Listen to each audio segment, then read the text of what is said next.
Сәлеметсіздер ме, құрметті оқушылар? Мен Жамбыл облысы Сарысу ауданы Абай орта мектебінің математика пәнінің мұғалімі Төлеген Аида Сәрсенғалиқызы боламын. Менің бүгінгі тақырыбым, яғни 5-ші сыныпқа арналған бұрыштар. Осы тақырыпқа байланысты оқу бағдарламасына сәйкес оқу мақсаттары: бұрыш және оның градустық өлшемі ұғымдарын меңгеру, бұрыштарды белгілеу және салыстыру, бұрыштардың түрлерін ажырату, яғни сүйір, тік, доғал, жазыңқы, толық бұрыштарға анықтама беру, келесі бұрышты транспортир көмегімен өлшеу, градустық өлшемі берілген бұрышты транспортир көмегімен салу, бұрыштың градустық өлшемін табуға, бұрыштарды салыстыруға берілген есептерді шығару. Осыдан шығатын бағалау критерийлері, яғни ол бұрыш және оның градустық өлшемі ұғымын меңгереді, бұрыштарды белгілей алады, бұрыштарды салыстыра алады, бұрыштардың түрлерін ажырата алады. Енді бізге бұл тақырып 7 сағатқа берілгендіктен, бүгін бізде яғни жалпы бұрыш ұғымымен таныстыру болып табылады. Енді бұрыш ұғымына анықтама беретін болсақ, яғни А нүктесінен шығатын А-вы және А-сы сәулелерін салайық. Сызбада көріп тұрғандарыңыздай, жазықтықтың бір нүктеден шығатын екі сәулемен шектелген бөлігі бұрыш деп аталады. А-вы, А-сы сәулелері бұрыштың қабырғасы, ал А нүктесі бұрыштың төбесі деп аталады. Бұрыш, көріп тұрғандарыңыздай, бұрыш белгісімен белгіленеді, яғни ол ВА-сы немесе СА-вы немесе бұрыш А деп жазылып оқылады. Енді мына келесі бір мысалға қарайтын болсақ, бұл жерден бұрыштың дұрыс белгіленген жазылымын көрсет дейді. Яғни бізге берілген бұрышымыз бұл жерде бұрыш ДЕФ болып табылады. Енді транспортирдің жарты сақинасы тең 180 бөлікке бөлінген. Оның бір бөлігі бұрыштың өлшем бірлігі ретінде қабылданады. Ол 1 деп санмен белгілейміз, яғни жоғарғы жағына 0 белгісін қоямыз. Оны 1 градус деп оқимыз. Градустық өлшемдері бірдей бұрыштар өзара тең деп аталады. Байқасаңыздар, транспортирде жоғарғы жағында және төменгі жағында сандар берілген. Яғни жоғарғы жағындағы сандар 0-ден оң жақтан бастаған кезде 0-ден бастап 180 градусқа дейін берілген. Ал төмендегі сандар керісінше сол жақтан оң жаққа қарай 0 градустан бастап 180 градусқа дейін шама берілген. Енді бұрышты транспортирмен өлшеу үшін келесі алгоритмдерді орындаймыз. Бірінші, транспортирдің центріндегі белгіні бұрыштың төбесіне сәйкестендіресіңдер. Келесі екінші, бұрыштың бір қабырғасын транспортир сызғышының центр орналасқан бойымен беттестіреміз. Ал үшінші, екі қабырға қиған транспортир жарты сақинасының шкаласындағы сан бұрыштың градустық өлшемін көрсетеді. Яғни бізге бұл жерде беріліп тұрған АОВ бұрышымыз, ол бұрышты табу үшін, яғни біз жоғарғы жағындағы сандарға қараймыз. Ол жерде 0, 10, 20, 30, 40, 50, 60, 70.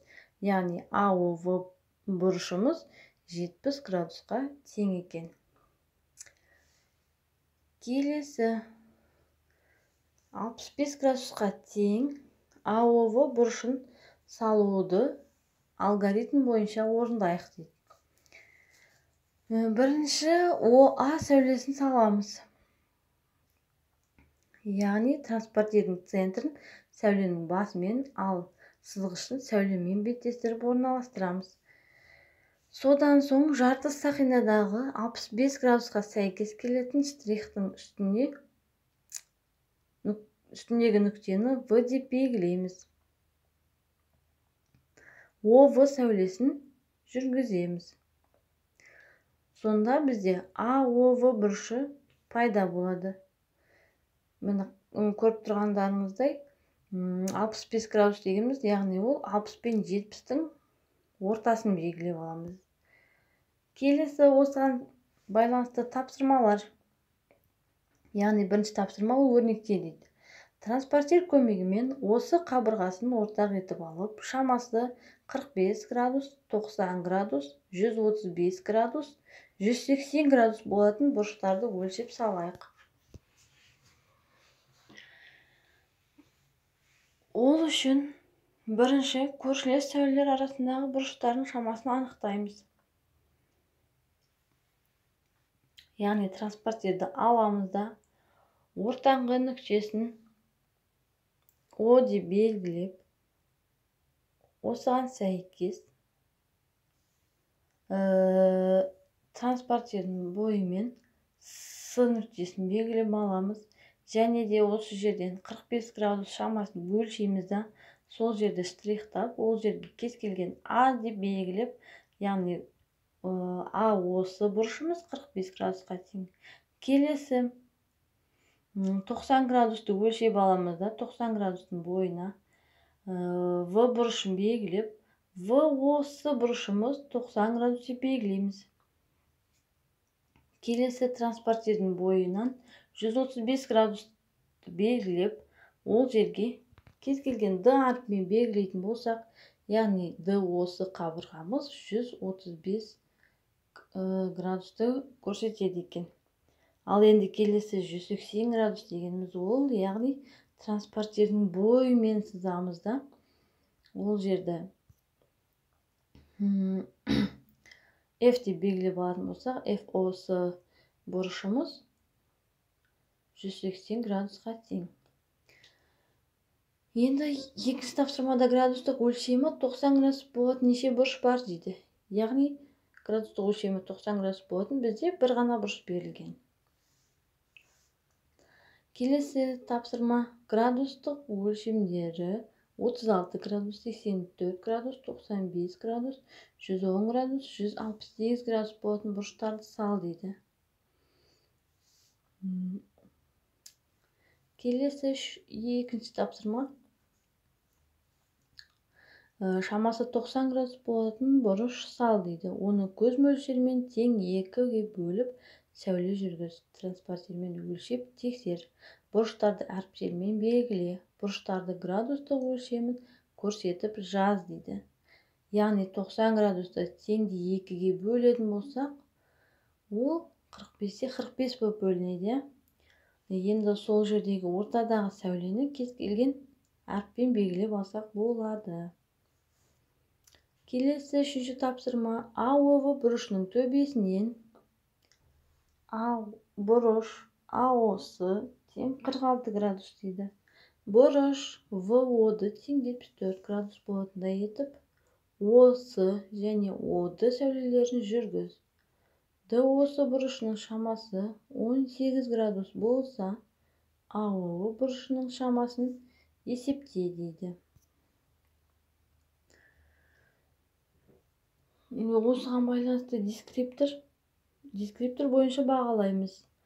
Яғни бұрыштарды оқи алады, бұрыштарды дұрыс белгілей алады, бұрыштың градустық шамасын жаза алады.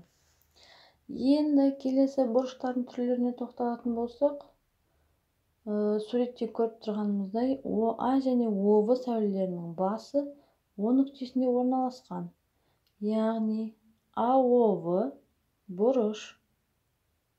Бұрыштың қабырғалары бір түзуде орналасқан. АОВ бұрышы жазыңқы бұрыш деп аталады. Жазыңқы бұрыштың шамасы 180 градусқа тең. Шамасы 90 градус болатын бұрыш тік бұрыш деп аталады. Тік бұрыштан кіші бұрыш сүйір бұрыш болады. Шамасы 90 градустан үлкен, бірақ 180 градустан кіші бұрыш доғал бұрыш деп аталады.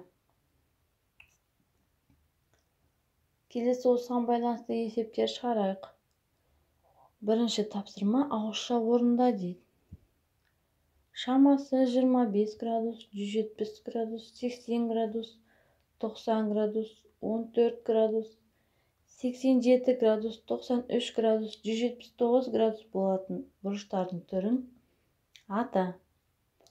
Яғни 25 градус дегеніміз ол сүйір бұрыш болады, өйткені ол 90 градустан кіші. Келесі 170 градус дегеніміз доғал бұрыш, өйткені ол 90 градустан үлкен және 180 градустан кіші.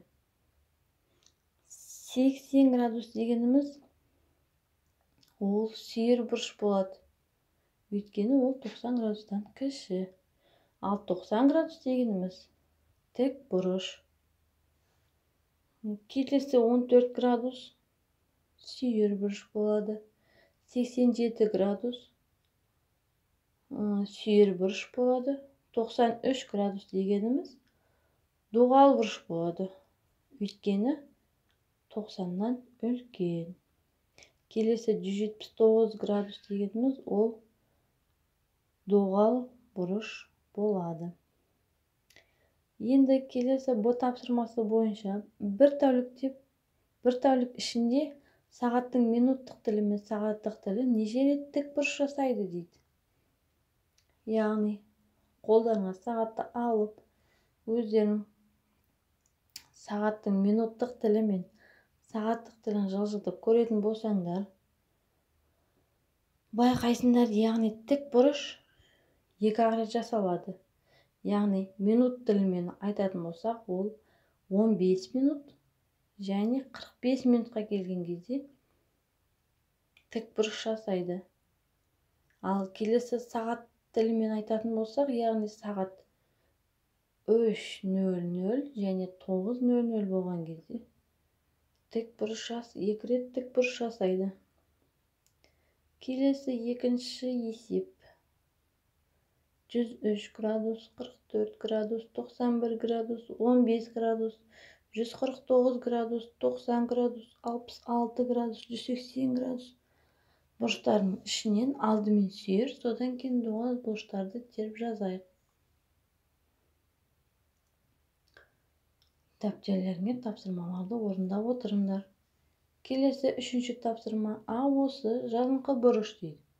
ОВ сәулесі оны АОВ 30 градус болатындай етіп екі бұрышқа бөлді. ВОС бұрышының шамасын тап. Яғни бізде жазыңқы бұрышымыз 180 градусқа тең. Енді келесі ВОС бұрышын табу үшін осы 180 градустан 30 градусты азайтатын боламыз. Сонда 150 градус болады екен. Төртінші есеп бойынша 160 градусқа тең МОН бұрышын сал. МОС бұрышы тік.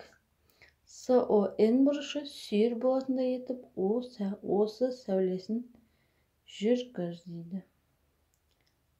Енді осы бойынша дескриптор құратын болсақ, бұрышты анықтай алады, бұрыштарды салыстыра алады және де бұрыштарды ажырата алады. Келесі көріп тұрғанымыздай бізде бұрыштар берілген әртүрлі және олардың қай түрге жататын шатастырып берген. Біз осыны дұрыстап орнына қоюымыз керек.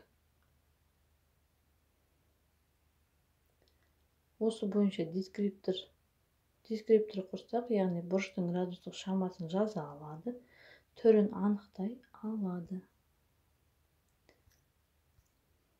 Келесі сабақты қорытындылай келе кері байланыс жасаймыз. Бұрыштың анықтамасын есімізге түсіреміз. Бұрыштың элементтерін атайыңдар. Бұрыштың қандай түрлері бар және де бұрышты өлшеу салу алгоритмін құрастырайық. Құрастыру тәсілін есімізге түсірейік. Үй тапсырмасы. Бұрыш және оның градустық өлшемі туралы оқып келеміз. Және де номері 455-457 есептер шығарамыз. Назарларыңызға рахмет.